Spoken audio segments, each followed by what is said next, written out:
les dates importantes ici données élues par Élysée, il serait quasiment impossible de procéder à une autre révision de la liste électorale en 2025. Non, avant la présidentielle. Avant la présidentielle, avant évidemment. la présidentielle. Et la présidentielle, c'est octobre. Hein, et on sait qu'après octobre, il reste pratiquement... Novembre et décembre. Novembre et décembre pour la fin de l'année. Quel commentaire et analyse vous en faites, Marius Komoué?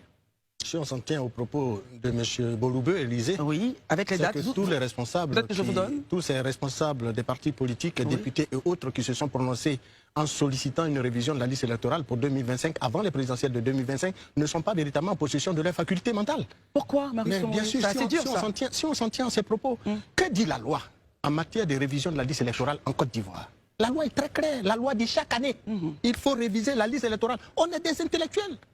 Mais même quand on n'a pas été à l'école loin, le minimum doit être quand même compris. Cette tentative de procrastination, de vouloir emberlificoter la pensée des Ivoiriens en tordant le cou aux réalités, en tordant le cou au droit, moi je dis que ça m'exaspère. Pourquoi? Il faut faire une révision des listes électorales chaque année. C'est ce que dit. La même CEI dans ce pays a fait une révision de la liste électorale en juin 2020. Pour une élection qui devrait avoir lieu en octobre 2020, on n'a pas crié haro sur tous les toits. Si nous sommes en 2025, l'élection c'est en octobre 2025. Tout à fait. Nous sommes en janvier, début d'année. Les partis de l'opposition disent qu'il faut appeler à une révision de la liste électorale. Mieux, ce n'est pas de l'argent qu'on va aller chercher encore. La loi, le budget relatif à cette organisation de cette liste électorale, de la révision de la liste électorale, a été voté par les députés, approuvé par le Sénat. Donc l'argent est déjà disponible sur les comptes parce que quand on vote un budget, c'est pour que justement ce budget serve à ce pourquoi ça a été voté. On accorde des budgets à des départements ministériels, mais ces départements ministériels usent de ces budgets pour faire le travail pour lequel le gouvernement est au service du peuple. Dans le cas de la CEI, quand le président de la CEI dit qu'il ne peut pas organiser de révision la révision ne doit pas se faire selon la loi. La loi et ne que dit lui, pas il peut quand. le faire après. Non, il dit que la loi ne dit pas quand exactement. La loi ne dit pas si c'est avant ou après. Réaction. C'est cette procrastination justement de la vision des choses qui nous met mal à l'aise. Parce que ce que la loi lui demande, lui qui est si brillant magistrat, et nous le reconnaissons devant l'Éternel, mais nous lui disons qu'il n'a pas à nous dire ça. La loi ne lui dit pas de le faire avant, après. Que pensez-vous de cela, La révision de la liste électorale, oui, mais bien sûr, même ni avant, mais la logique intellectuelle voudrait qu'une institution qui est en charge l'organisation d'une élection fasse la révision de la liste électorale. Quand vous parliez, je vous ai écouté. Quand monsieur, je vous le dis de façon claire, la logique intellectuelle voudrait que la révision de la liste électorale qui doit servir à une élection se fasse avant et non pas après. Maintenant, quand vous organisez une révision de liste électorale après, c'est à quelle fin? Et pourtant, ce pourquoi l'institution même qui existe a été justement créée par décret pour organiser des élections apaisées, crédibles, équitables. Oui. Mais si vous voulez une élection apaisée, il faut prendre en compte les préoccupations exprimées par les partis d'opposition qui auront des candidats à cette élection. Très bien, Marius. Cela nous évitera justement un certain nombre de choses. Moi, j'aimerais bien avoir votre avis justement sur toutes les dates qui ont été lues, sur le chronogramme donné justement par l'institution CEI. Quand on vous dit du 1er mars jusqu'au samedi 25, enfin jusqu'au premier tour, on a un agenda assez complet. Comment est-ce que vous réagissez justement à ce chronogramme? Moi, je vais vous surprendre. Marius, ça, c'est un chronogramme. Oui. C'est juste un agenda. Mais l'agenda peut être actualisé en fonction justement des demandes et des besoins exprimés. Qui sont ceux qui sont les acteurs qui doivent aller à cette élection? C'est bien les partis politiques et leurs candidats. Mais s'ils disent qu'ils ont encore l'assurance qu'une multitude de leurs membres, Aïcha le disait tantôt, il n'y a aucune preuve qui atteste que des Ivoiriens sont dans l'attente d'être inscrits sur la liste électorale. Mais moi, je vais la surprendre. Parce que ce qu'elle ignore, c'est que de 2000 à 2024, oui, nous avons recensé plus d'1,6 million d'Ivoiriens nouvellement inscrits sur la liste électorale. De quoi, 2000? Non, je dis de 2000. En 2000, la liste électorale comptait 5 400 000 inscrits. Et ce chiffre est passé à 7 millions en 2023. Oui.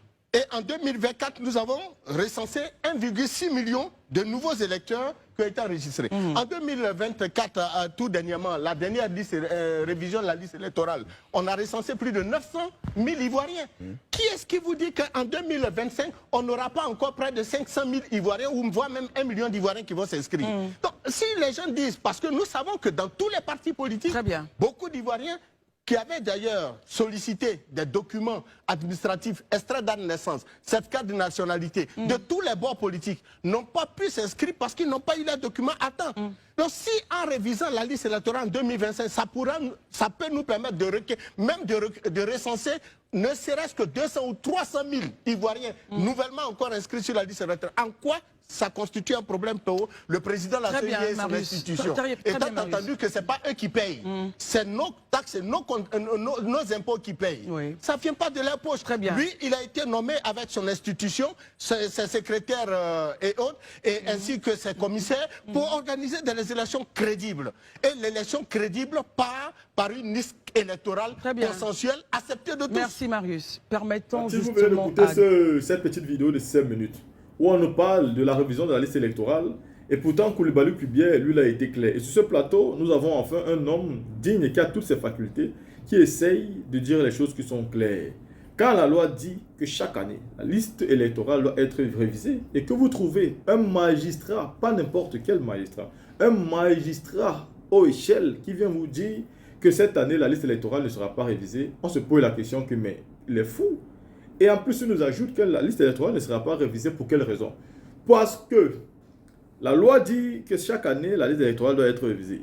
Mais la loi ne précise pas à quel moment la liste électorale doit être révisée. Donc pour lui, il n'y a pas d'obligation à faire une révision avant l'élection. On peut faire ça après. Mais la question que je me pose exactement, comme le monsieur s'est posé dans la vidéo, c'est à quoi ça sert alors de faire la liste électorale après les élections? Parce que la révision de la liste électorale sert même d'abord à éviter des crises, à éviter des conflits avant, pendant et après. Il faut éviter les crises préélectorales et post-électorales et même électorales. Donc, c'est en évitant tout ceci qu'on comprend tout de suite qu'on doit aller faire une révision de la liste électorale avant les élections. Et vous avez le temps. Parce que l'élection présidentielle est dans 8 mois. Ça laisse largement le temps à mieux s'organiser, à mieux se préparer.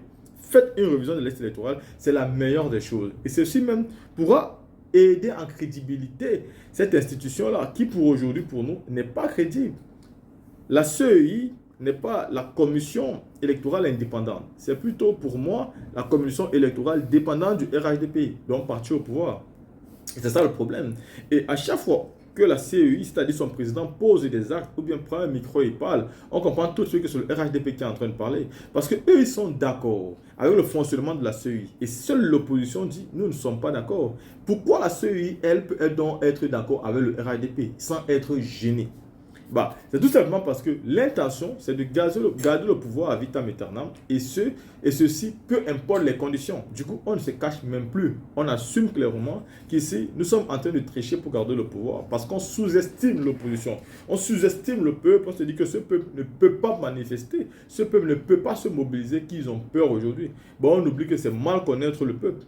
Vous pouvez mentir tout le peuple, ou bien alors une partie du peuple à un moment, mais vous ne pouvez pas mentir tout le peuple tout le temps. C'est-à-dire que le peu de temps que vous avez, puis mentir une partie du peuple, il y aura toujours une partie qui ne sera pas d'accord avec votre mensonge. Et même cette petite partie que vous avez menti pendant un moment, elle aussi pourrait être divisée. Ou alors tous pourront se rendre compte à un moment donné que vous êtes des menteurs. Aujourd'hui, ça souffre dans toutes les régions. Et donc, l'élection doit simplement être apaisée. Et quand on parle d'apaisement, il faut être honnête. Il faut d'abord poser des actes d'apaisement. Premier acte d'apaisement, la réinscription du nom du président Laurent Gbagbo de la liste électorale. Pareil pour Soro Guillaume et Charles Blé Goudé. Le retour d'exil du président Soro Guillaume. Parce que si vous ne faites pas ça, vous êtes tout simplement en train de plaisanter.